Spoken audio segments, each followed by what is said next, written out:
আসসালামু আলাইকুম।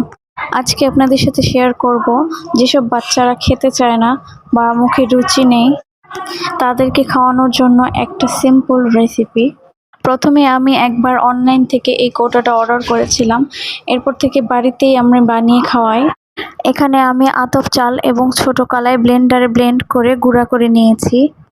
যে কোনো বাচ্চাই আতপ চালের খিচুড়ি খেতে পছন্দ করবে। তো শুরু করা যাক আজকের ভিডিও। আমি এখানে খিচুড়িটি রান্না করার জন্য 2 কাপ পরিমাণে চালের গুঁড়া নিয়ে নিয়েছি। পানিটা পরিমাণ মতো দিতে হবে, এতে করে আতপ চাল ভালো করে সেদ্ধ হবে। আতপ চাল আমরা সবাই জানি সেদ্ধ হতে একটু দেরি হয়, কিন্তু এভাবে ব্লেন্ডারে ব্লেন্ড করে গুঁড়া করার পর তেমন দেরি হয় না। প্রথম অবস্থায় চুলার আঁচটাকে মিডিয়াম তাকে রাখছি।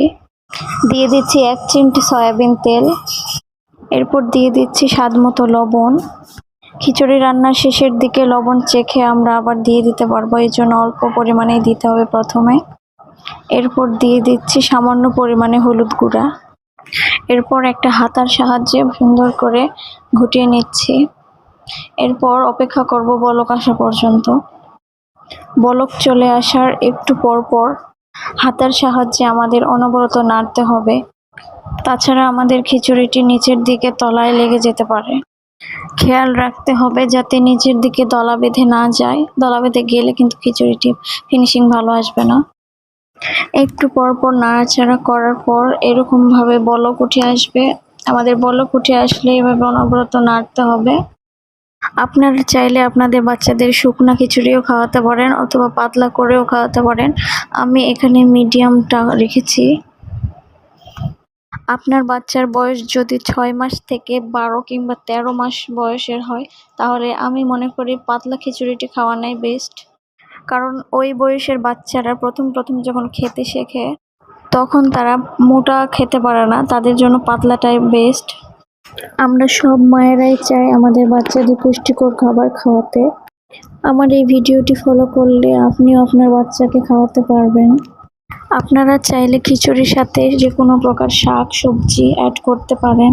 চাইলে আপনারা এখানে গাজরও অ্যাড করতে পারেন। এখানে আমার খিচুড়ি রান্না প্রায় শেষের দিকে। এবার আমি একটু লবণ চেখে নিচ্ছি। আমার কাছে মনে হচ্ছে একটু কম হয়েছে, এর জন্য আর একটু লবণ বাড়িয়ে দিয়েছি। দিয়ে আবার অনবরত নেড়ে যাচ্ছি। খিচুড়ি রান্না আমাদের প্রায় শেষ। এরপর কীরকম পাতলা রাখবেন সেরকম রেখে গ্যাসটাকে অফ করে দিতে হবে। আর মনে রাখবেন, বাচ্চারা কিন্তু হালকা গরম খিচুড়ি খেতেই বেশি পছন্দ করে, একবারে বেশি ঠান্ডা খিচুড়িও কিন্তু খেতে চায় না।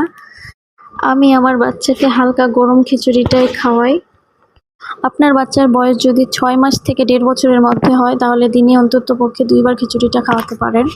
আমার ভিডিওটা যদি ভালো লাগে থাকে অবশ্যই সাবস্ক্রাইব করবেন এবং কীরকম ভিডিও পেতে চান অবশ্যই কমেন্টে জানাতে পারেন। ধন্যবাদ।